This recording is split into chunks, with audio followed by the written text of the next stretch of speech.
The Elder Scrolls 6 is in trouble.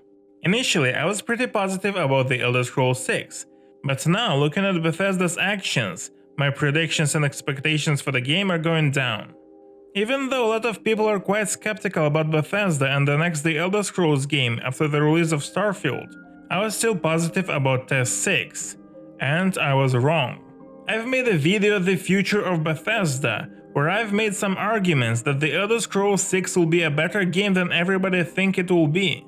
Well, even though those arguments are still in place and still valid, the actions of Bethesda are painting a different trend. So let's discuss what is wrong, and let's start with some bad news. And you may ask, what are the news? I haven't heard anything. Yeah, exactly. See, there's the problem. There's no news. Well, maybe except the new Bioware writer that is gonna work on Test 6. And yes, we're gonna discuss that a little later, but other than that there are no real news. And it is the case that there are no real news about the Elder Scrolls 6, because Bethesda doesn't let go of Starfield. Starfield is a game that nobody asked for and nobody is interested in it, yet Bethesda tries to reanimate the game. Not long ago they released a DLC for Starfield that underperformed massively, and a second DLC is on its way. Yet it seems that Bethesda is determined to fail, because again the previous DLC didn't sell, and the next DLC will sell even less. You may ask, well, what should they do then? Well, the only reasonable thing that they must do with Starfield is to let it die. Move on to Test 6. Because again, nobody asked for Starfield to begin with. Yet it does not happen. And yes, it is possible to make Starfield a good game. A year ago I made a video that is called Fixing Starfield in 12 minutes. In that video I explain what needs to be done to actually fix Starfield as a game. How to make a good game out of Starfield. The link will be in the comment section and in the description if you are interested. By the way, subscribe to the channel and leave a like. I have a lot of cool videos already. Yet in the end, even though it is possible to actually fix Starfield, it would require as much effort as to create a new game from scratch. So the only reasonable thing that they can do with Starfield is to let it die. Because the DLCs will not solve the problem even if they will be good, which they probably won't. But Starfield and how Bethesda doesn't let go of it is just a symptom of the illness. The actual illness that Bethesda has is the illness that many game developers have nowadays, and it is that they refuse to listen to the gamers, to their consumers and customers. It is not a secret that gamers want the Elder Scrolls 6, and they don't want the DLC to Starfield. Hey, maybe you think I'm wrong. Leave a comment, what would you rather have? A DLC for Starfield? Starfield 2 maybe? Or the Elder Scrolls 6?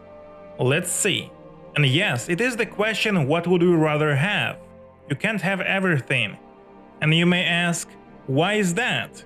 To answer that question, we'll talk about yet another issue of Bethesda. Bethesda collapses under its own weight. Bethesda can't manage to develop their own games, DLCs, and the development of their own engine simultaneously. They simply don't have enough employees, like for example Rockstar. Bethesda acts like they're an indie company refusing to do what it takes.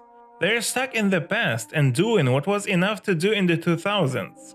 The thing is that in order to compete with modern games, Bethesda has to bulk up their development team and their budget to manage the development of the engine, games and DLCs simultaneously. It is a big issue for Bethesda because Bethesda develops completely different games, Fallout, The Elder Scrolls and Starfield, and they need to modify and add new features to each game.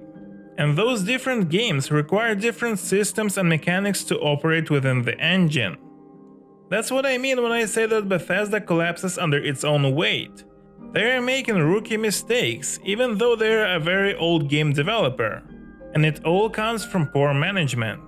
And as I said earlier, they're very stubborn in their ways. Now, in the end, it is possible to create all of those different games, DLCs, and to support the engine, all at the same time, but not with their number of employees and their budget. And it is not like they can't afford it. The Elder Scrolls 6 will sell on par with GTA 6, but yet the development process of those games are very different. Rockstar is concentrating a massive amount of effort and money to create GTA 6 on their own engine. By massive, I mean $2 billion.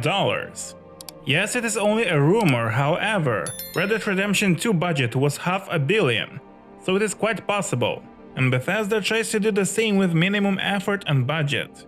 So that's the answer why they can't do everything at the same time. They physically cannot. There is an argument that the expectations for the Elder Scrolls 6 are simply too high to be realistic. Actually no, they're about right. Of course, gamers expect improvements from Skyrim. Skyrim was released 14 years ago after all. Of course the gamers expect the game to look better, for the game to not have a million loading screens, finally to have big and beautiful cities. You can't expect to release a reskinned Skyrim and for the players to be satisfied. The technical progress moved on, so did the expectations. This is normal. It is not like gamers ask for something impossible or for some innovations. No, other game developers have all of that just fine and a long time ago as well. For example, The Witcher 3 was released only 4 years after Skyrim, and it was a huge step forward. Now, Skyrim was super profitable and so will be Test 6. You just need to invest more effort and money to keep up with the technical progress. The sales numbers of Skyrim and other Bethesda games is enough to support a high-budget development of Test 6. And yes, the issue is the budget and effort. If they would have more employees and more resources, they would be able to develop the DLC for Starfield and Test 6 simultaneously. And yes, they are not doing that. If they would have at least something to show for the Summer Game Fest that took place a couple of months ago. The fact that there was no trailer for Test 6 on Summer Game Fest indicates that they indeed have nothing to show, not even a cinematic CGI trailer. And the fact that they only now are hiring writers prove that.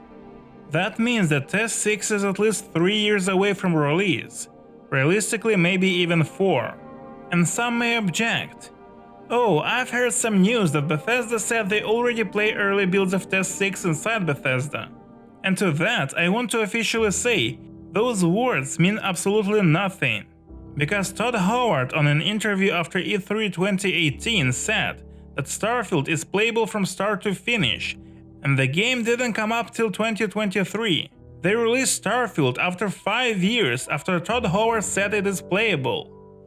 Now, to conclude this section, the fact is that Bethesda is collapsing under its own weight. They can't support their own engine and release all of those different games with an appropriate pace. That's why they release games so slowly, generally one game in 5 years. And since Skyrim it is getting even worse. Now about the Veilguard writer that Bethesda hired to work for Test 6. Is it an issue? Well, we should indeed be worried, but I would not jump to conclusions because it depends what exactly did that writer wrote. I'm not a fan of Veilguard, however not all of Veilguard writing was bad. If you're interested in the topic, I've made a 22-minute video critique of Veilguard. The link to the video will be in the description and in the comment section. In short, I criticized a lot of things including writing, but not all of Veilguard's writing was bad. The main plot about Solos and his rebellion against other gods was quite good actually, as well as majority of Davrin's questline. Again, for more details check out the video. Now in the end, as I already said, the gamers should be worried and express those concerns to Bethesda, because we don't want Test 6 to be as slop as Veilguard. We must let Bethesda know which path is wrong and which is right, and from there Bethesda can make either a wrong decision or the right one. Because I believe if Test 6 will not perform well, it might be the last The Elder Scrolls game developed by Bethesda. Because Microsoft bought Bethesda not for Bethesda developers, but for Bethesda IPs. And the next The Elder Scrolls game might not be developed by Bethesda, which all things considered might not be a bad idea. Now, to summarize it all, Bethesda and The Elder Scrolls 6 is in the worrisome position. Does it mean that Test 6 is doomed? Not necessarily. In any case, Test 6 is very far from release, and how will it turn out we're yet to see. All we can do now is wait for more information. Anyway, I for certain am less positive about the game now than I was a year ago. Well, the video turned out to be a little negative. So here, a video of a man throwing a rock. Maybe it will help, I don't know. Now, thank you for watching. If you like this video, you can show it by clicking the like button. And don't forget to subscribe to the channel, I have a lot of interesting videos already. and ring the notification bell. Hope to see you in my other videos. See you there.